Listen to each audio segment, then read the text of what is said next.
Assalamualaikum warahmatullahi wabarakatuh. Kami dari kelompok 5 akan mempresentasikan tentang hubungan interpersonal, khususnya keterkaitan hubungan interpersonal dengan pengembangan karir. Slide selanjutnya. Hmm. Nah, adapun anggota kelompoknya, yang pertama ada Ima Asri Awaliyah, lalu Aulia Nisa Radia Parianto, Fani Eka Saputri, Ardia Pramesira Gita Cahyani Firdaus, Rizky Tri Mulyana, dan Adisa Intan Safitri. Adapun kami dari Rombel 2. Slide selanjutnya. Nah, untuk yang pertama ada definisi hubungan interpersonal. Jadi, menurut Hasibuan tahun 2009, hubungan interpersonal adalah hubungan antar manusia yang harmonis, tercipta atas kesadaran dan kesediaannya melebur keinginan individu demi terpadunya kepentingan bersama. Selain itu, hubungan interpersonal adalah interaksi antara seseorang dengan orang lain dalam situasi kerja dan dalam organisasi sebagai motivasi untuk bekerja sama secara produktif, sehingga dicapai kepuasan ekonomi, psikologi, dan sosial. Dengan demikian dapat disimpulkan bahwa hubungan interpersonal merupakan hubungan yang terdiri dari dua atau lebih orang dalam suatu situasi tertentu untuk mencapai kepuasan ekonomi, psikologi, dan sosial. Adapun dari Jalaluddin Rahmat dalam bukunya yang berjudul Psikologi Komunikasi menyebutkan bahwa terdapat faktor-faktor yang menumbuhkan hubungan interpersonal individu. Di antaranya yang pertama ada sikap percaya. Di sini, sikap percaya diartikan sebagai sikap yang mengandalkan orang untuk mencapai tujuan yang dikehendaki, yang pencapaiannya tidak pasti dan dalam situasi yang penuh risiko. Terdapat juga tiga hal yang utama yang dapat menumbuhkan sikap percaya, di antaranya menerima, berempati, dan kejujuran. Lalu yang kedua ada sikap suportif. Sikap suportif adalah sikap yang mengurangi sikap defensif dalam komunikasi. Jadi orang yang bersikap defensif bila ia tidak menerima, tidak jujur, dan tidak empatis. Komunikasi defensif dapat terjadi karena faktor-faktor personal seperti ketakutan, kecemasan, harga diri yang rendah, pengalaman defensif, dan faktor-faktor situasional atau perilaku komunikasi orang lain. Lalu ada sikap terbuka. Sikap terbuka sangat berpengaruh dalam menumbuhkan hubungan interpersonal yang efektif. Menurut Brooks dan Emmert dalam Jalaluddin Rahmat, terdapat beberapa karakteristik sikap terbuka. Ya, di antaranya adalah menilai pesan secara objektif dengan menggunakan data dan keajikan logika, berorientasi pada isi pesan komunikasi, mencari informasi dari berbagai sumber, dan mencari pengertian pesan yang tidak sesuai dalam rangkaian kepercayaan.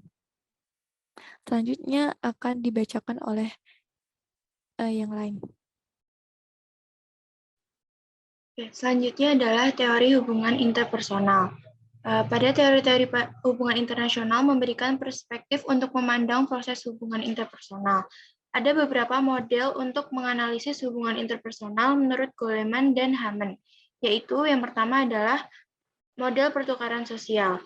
Model pertukaran sosial ini memandang bahwa hubungan interpersonal merupakan suatu transaksi dagang. Orang berhubungan antara satu sama lain karena mengharapkan sesuatu yang dapat memenuhi kebutuhannya. Ganjaran bisa berupa biaya, laba, dan tingkat perbandingan merupakan konsep pokok dalam model ini. Yang pertama adalah ganjaran. Ganjaran merupakan setiap akibat bernilai positif yang didapat seseorang dari sebuah hubungan. Ganjaran dapat berupa uang, penerimaan sosial, atau dukungan terhadap nilai-nilai yang dipegang. Nilai suatu ganjaran berbeda-beda setiap individu dan berlainan waktu satu sama lain. Bagi orang yang kaya, penerimaan sosial mungkin lebih berharga daripada uang. Sementara bagi orang miskin, hubungan interpersonal yang bisa mengatasi kesulitan ekonominya akan lebih memberikan ganjaran daripada hubungan yang menambah pengetahuan. Yang kedua adalah biaya. Biaya merupakan akibat bernilai negatif yang terjadi dalam suatu hubungan. Biaya dapat berupa waktu, usaha, konflik, kecemasan, dan keruntuhan harga diri, serta kondisi-kondisi lainnya yang dapat menghabiskan sumber kekayaan seseorang atau dapat menghasilkan efek tidak menyenangkan. Yang ketiga adalah hasil atau laba. Hasil atau laba merupakan ganjaran dikurangi oleh biaya. Jika seseorang merasa bahwa dalam hubungan interpersonal dirinya tidak mendapat laba sama sekali, maka ia akan mencari hubungan lain yang akan mendatangkan laba. Contohnya adalah kita mempunyai teman yang pelit. Kita hanya membantu sekedar supaya pertemanannya kita tidak berakhir. Bantuan yang diberikan yang berupa biaya ternyata lebih besar daripada nilai pertemanan yang kita terima dan membuat rugi. Menurut teori ini, hubungan kita dengan teman kita mudah retak dan dapat digantikan oleh hubungan baru dengan orang lain. Yang keempat adalah tingkat perbandingan. Tingkat perbandingan menunjukkan standar yang dipakai sebagai kriteria dalam menilai hubungan interpersonal. Standar ini bisa berupa pengalaman individu pada masa lalunya atau alternatif hubungan lain yang terbuka bagi individu.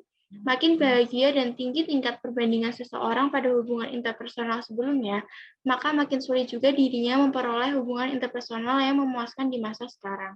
Next. Yang selanjutnya adalah model peranan. Model ini memandang bahwa hubungan interpersonal sebagai panggung sandiwara. Setiap individu harus memainkan peran sesuai dengan naskah yang telah dibuat oleh masyarakat. Hubungan interpersonal dapat berkembang dengan baik jika setiap individu bertindak sesuai dengan ekspektasi peranan, tuntutan peranan, memiliki keterampilan peranan, dan terhindar dari konflik peranan. Yang pertama adalah ekspektasi peranan. Ekspektasi peranan ini mengacu kepada kewajiban, tugas, dan hal-hal yang berkaitan dengan posisi tertentu dalam kelompok. Misalnya, guru diharapkan berperan sebagai pendidik yang bermoral dan dapat dicontoh bagi muridnya. Yang kedua adalah tuntutan perasaan. Tuntutan perasaan merupakan desakan sosial yang memaksa individu untuk memenuhi peranan yang telah dibebankan kepadanya. Wujud desakan sosial berupa sanksi sosial dan dapat dikenakan apabila individu menyimpang dari peranannya. Dalam hubungan interpersonal, desakan diberikan kepada orang lain agar dirinya melaksanakan peranannya. Yang ketiga adalah keterampilan peranan. Keterampilan peranan merupakan kemampuan untuk memainkan peranan tertentu. Terkadang bisa disebut kompetensi sosial. Keterampilan peranan dibedakan menjadi keterampilan kognitif dan keterampilan tindakan. Keterampilan kognitif menunjukkan bahwa kemampuan individu dapat mempersepsi apa yang diharapkan orang lain dari dirinya, sementara keterampilan tindakan menunjukkan kemampuan untuk melaksanakan peranan sosial sesuai dengan harapan. Yang terakhir adalah konflik peranan. Konflik peranan dapat terjadi jika individu tidak sanggup mempertemukan berbagai tuntutan peranan yang kontradiktif, atau bila individu merasa bahwa ekspektasi peranan tidak sesuai dengan nilai-nilai yang dianut dan konsep diri yang dimiliki. Next. Yang selanjutnya adalah model permainan. Dalam model ini, semua orang berhubungan dan berinteraksi dalam bermacam-macam permainan. Ada 3 kepribadian manusia yang mendasari permainan ini, yaitu orang tua, orang dewasa, dan anak. Orang tua adalah aspek kepribadian yang merupakan asumsi serta perilaku yang kita terima dari orang tua. Orang dewasa merupakan bagian kepribadian yang mengolah informasi secara rasional sesuai dengan kondisi dan biasanya berkenaan dengan masalah-masalah penting yang memerlukan pengambilan keputusan secara sadar. Anak merupakan unsur kepribadian yang diambil dari perasaan dan pengalaman kanak-kanak, serta mengandung potensi intuisi, kreativitas, spontanitas, dan kesenangan. Dalam hubungan interpersonal, individu akan menunjukkan salah satu aspek kepribadian tadi, dan individu yang lain akan membalasnya dengan salah satu aspek kepribadian itu juga. Yang terakhir adalah model interaksi. Dalam model interaksi ini, hubungan interpersonal dipandang sebagai suatu sistem. Setiap sistem memiliki sifat-sifat struktural, integratif, dan medan. Semua sistem terdiri atas subsistem-subsistem yang saling bergantung dan bertindak bersama sebagai satu kesatuan. Seluruh sistem memiliki kecenderungan untuk memelihara dan memperhatikan kesatuan. Hubungan interpersonal dapat dipandang sebagai suatu sistem dengan sifat-sifatnya. Setiap hubungan interpersonal harus dilihat dari tujuan bersama, metode komunikasi, ekspektasi, dan pelaksanaan peranan, serta permainan yang dilakukan. Singkatnya adalah, model interaksional ini mencoba menggabungkan antara model pertukaran, peranan, dan permainan. Selanjutnya akan dijelaskan oleh rekan saya.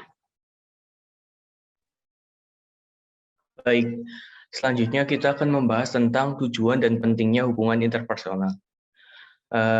Tujuan yang hendak dicapai dalam membangun hubungan interpersonal menurut Wibowo antara lain yang pertama yaitu membentuk dan menjaga hubungan. Setiap manusia pastinya ingin membentuk dan memelihara hubungan baik dengan orang lain. Dari waktu ke waktu, komunikasi interpersonal dikhususkan untuk membentuk dan memelihara hubungan sosial dengan orang lain. Hubungan ini membantu mengurai kesepian, bahkan depresi, dan memungkinkan orang untuk berbagi satu sama lain. Umumnya untuk membuat orang menjadi merasa lebih positif tentang diri mereka sendiri. Yang kedua, yaitu mencegah timbulnya konflik. Hubungan interpersonal juga bertujuan untuk mencegah terjadinya konflik yang mempengaruhi kelangsungan kegiatan organisasi, terutama di lingkungan kerja. Hubungan yang baik antar seluruh karyawan menciptakan saling pengertian tentang perbedaan yang dapat menimbulkan konflik di lingkungan pekerjaan. Yang ketiga, menambah pengetahuan antar pribadi maupun pengetahuan tentang dunia luar. Salah satu tujuan membangun hubungan interpersonal adalah untuk menemukan pengetahuan mengenai personal individu dan orang luar.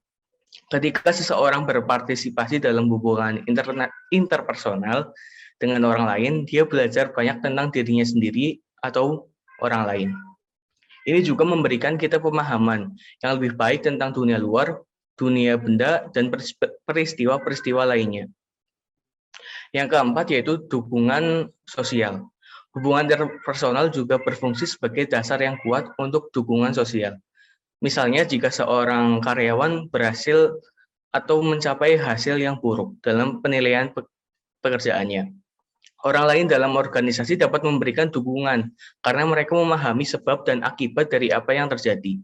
Oleh karena itu, hubungan interpersonal yang baik merupakan sumber sinergi yang saling mendukung dan bekerja sama secara ketat dan erat, dan kinerja yang dihasilkan lebih unggul daripada orang tanpa hubungan interpersonal yang baik. Yang kelima adalah mempercepat penyelesaian suatu pekerjaan. Membangun hubungan interpersonal di lingkungan kerja juga memudahkan proses kolaborasi antar karyawan. Misalnya saja, seorang karyawan yang memiliki hubungan baik dengan karyawan lain akan mengembangkan sikap empati untuk saling membantu menyelesaikan pekerjaan antara kedua karyawan tersebut. Adanya kerjasama antara karyawan memudahkan dan memperlancar pelaksanaan pekerjaan. Yang keenam, hubungan interpersonal untuk menumbuhkan motivasi. Melalui hubungan interpersonal, seseorang dapat memotivasi orang lain untuk melakukan sesuatu yang baik atau positif. Melalui hubungan interpersonal yang baik, kita menciptakan lingkungan kerja yang harmonis dengan berinteraksi satu sama lain secara ramah dan kompak, mendengarkan dan membantu rekan kerja, serta berbagi informasi dan pengalaman.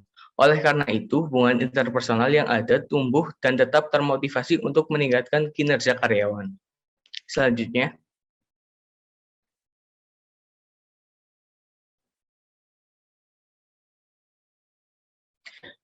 kita akan membahas tentang karir.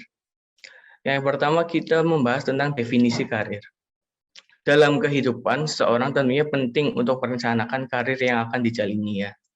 Karir bisa dikatakan sebagai pekerjaan yang dilakukan dalam rentang waktu tertentu yang mendefinisikan tentang diri seseorang.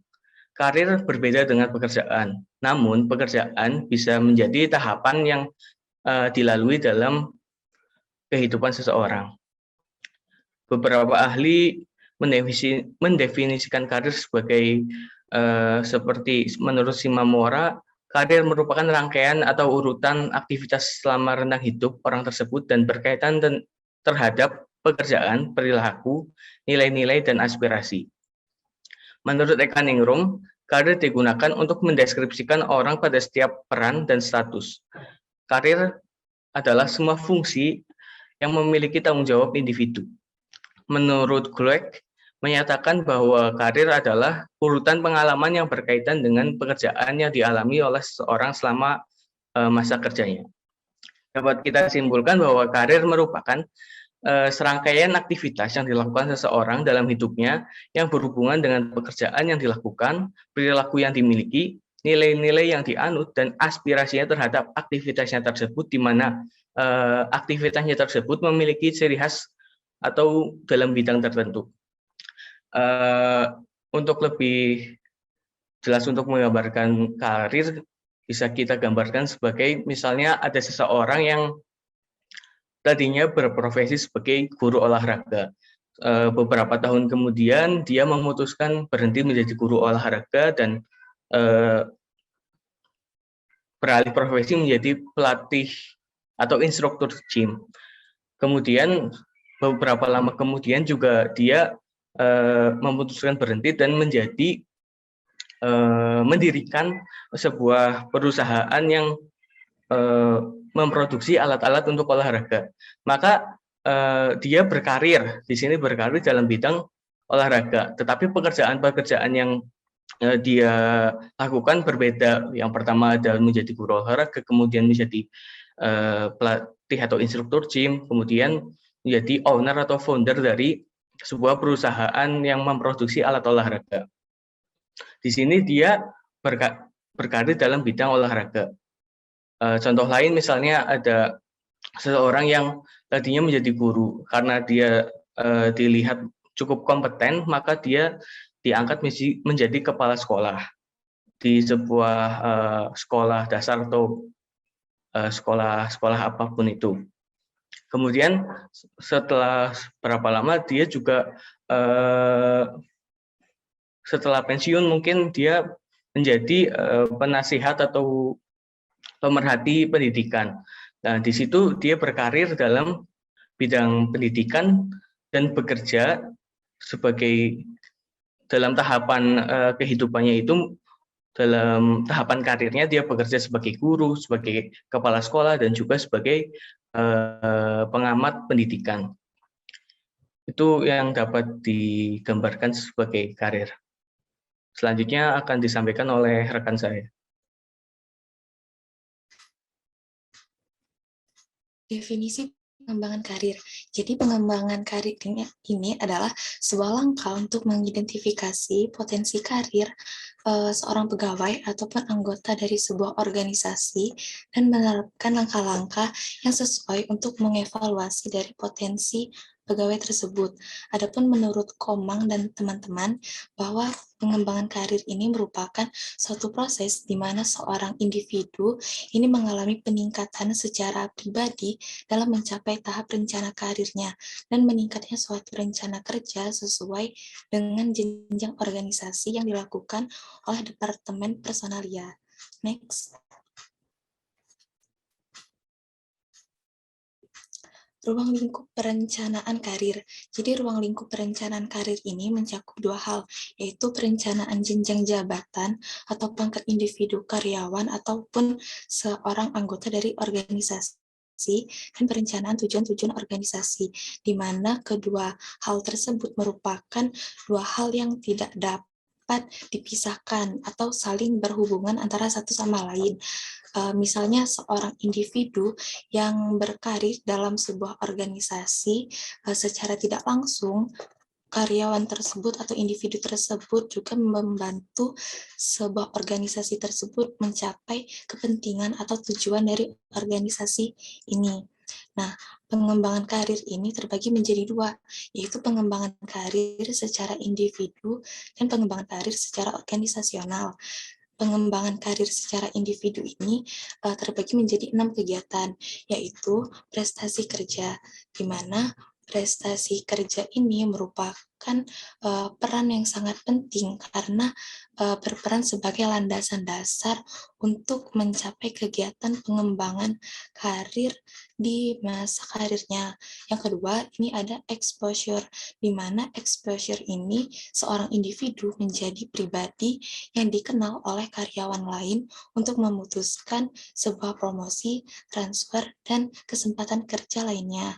Yang keempat, ini ada kesetiaan organisasional, di mana kesempatan yang keempat ini kesetiaan organisasional, di mana sikap setia seorang individu terhadap organisasi ini dapat menentukan kemajuan karir yang bersangkutan, karena individu tersebut dapat dengan mudah naik jabatan apabila individu tersebut setia dengan organisasi tersebut.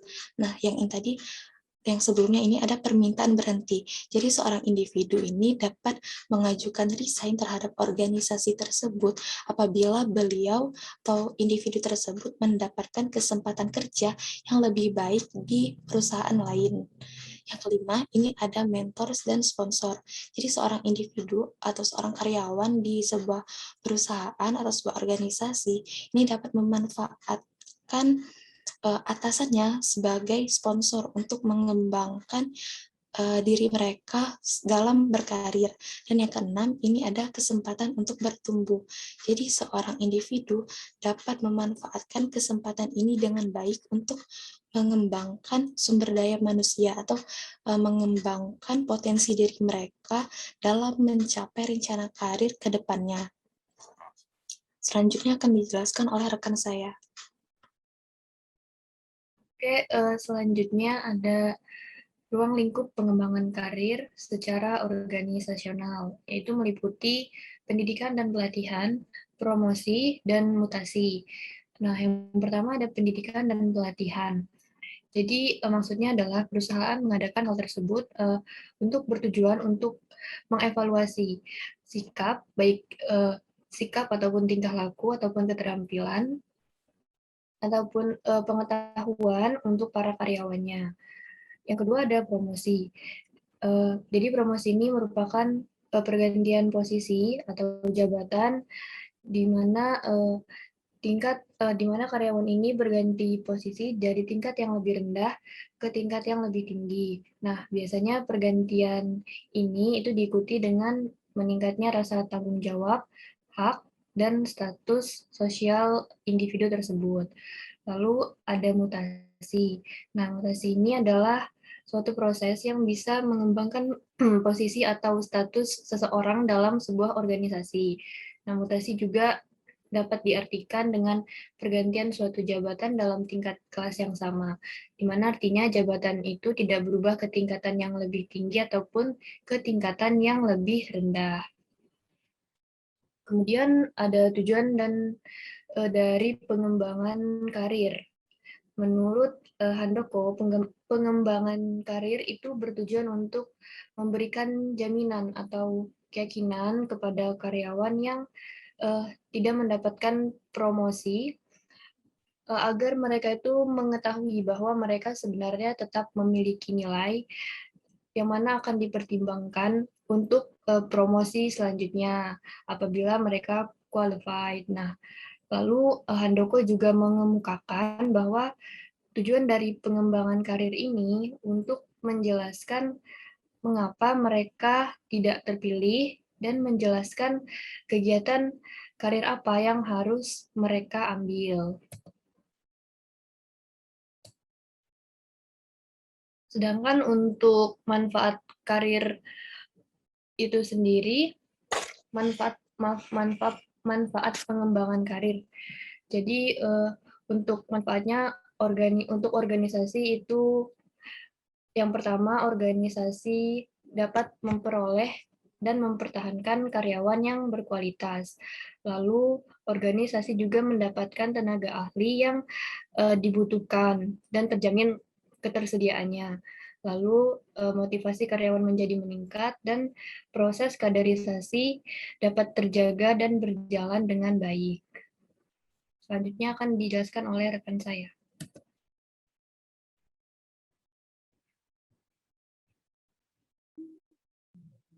Kemudian manfaat pengembangan karir selanjutnya, yaitu karyawan mendapatkan manfaat dari pengembangan karir, di antaranya tanggung jawab menjadi meningkat, potensi karyawan menjadi semakin maksimal, otonomi menjadi meningkat, dan yang terakhir tantangan dalam bekerja menjadi bertambah. Bisa tolong di next slide.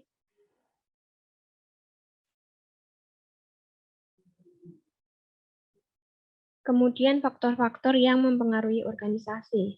Faktor yang mempengaruhi organisasi terhadap pengembangan karir individu dalam sebuah organisasi diantaranya yang pertama hubungan antara pegawai dan organisasi.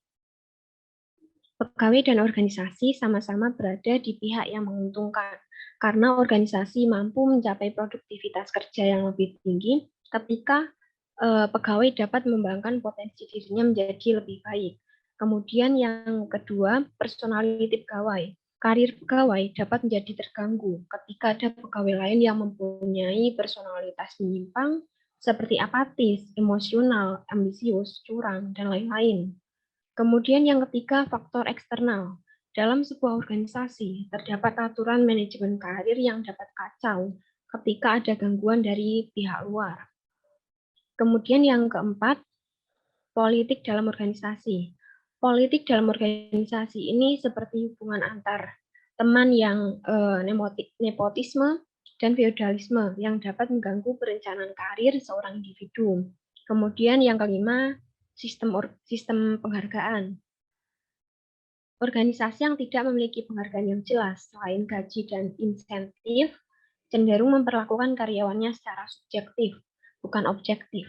Sehingga pegawai yang rajin akan disamakan dengan pegawai yang malas. Kemudian yang keenam, jumlah pegawai. Semakin banyak jumlah pegawai yang ada dalam sebuah organisasi, maka akan semakin ketat pula persaingan antar pegawai untuk menduduki suatu jabatan. Jumlah pegawai juga akan mempengaruhi manajemen karir yang ada. Kemudian yang ketujuh, ukuran organisasi. Semakin besar organisasi, maka akan semakin kompleks pula urusan manajemen karir pegawainya.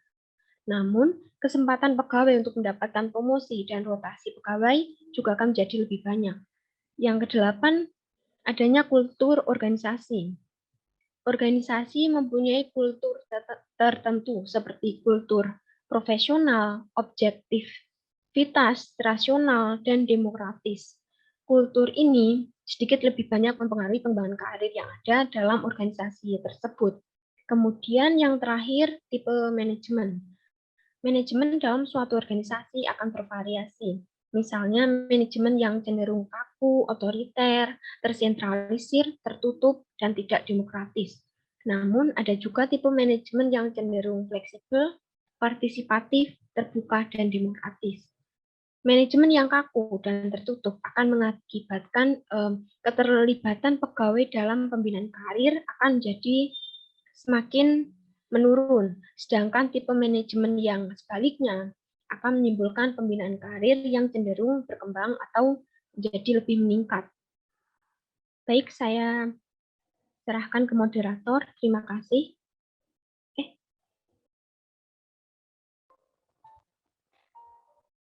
Ya.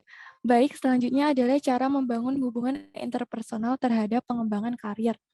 Yang pertama ada memusatkan perhatian terhadap pegawai. Jadi, salah satu faktor yang menyebabkan hubungan baik antar individu yaitu dengan memusatkan perhatian terhadap pegawai. Yang kedua adalah menciptakan iklim komunikasi interpersonal yang efektif. Di sini, komunikasi interpersonal yang efektif dapat dicapai ketika pertemuan antara pegawai dengan pegawai atau pegawai dengan atasan yang menjadi situasi yang komunikatif, interaktif, dan menyenangkan. Lalu yang ketiga ada mengikutsertakan pegawai. Dalam hal ini, keterlibatan karyawan atau pegawai membuat pegawai merasa berarti dan peduli. Hal ini menciptakan hubungan interpersonal yang baik antara pegawai dengan organisasi atau pemimpin. Lalu yang keempat ada memperhatikan faktor-faktor yang mempengaruhi kinerja karyawan.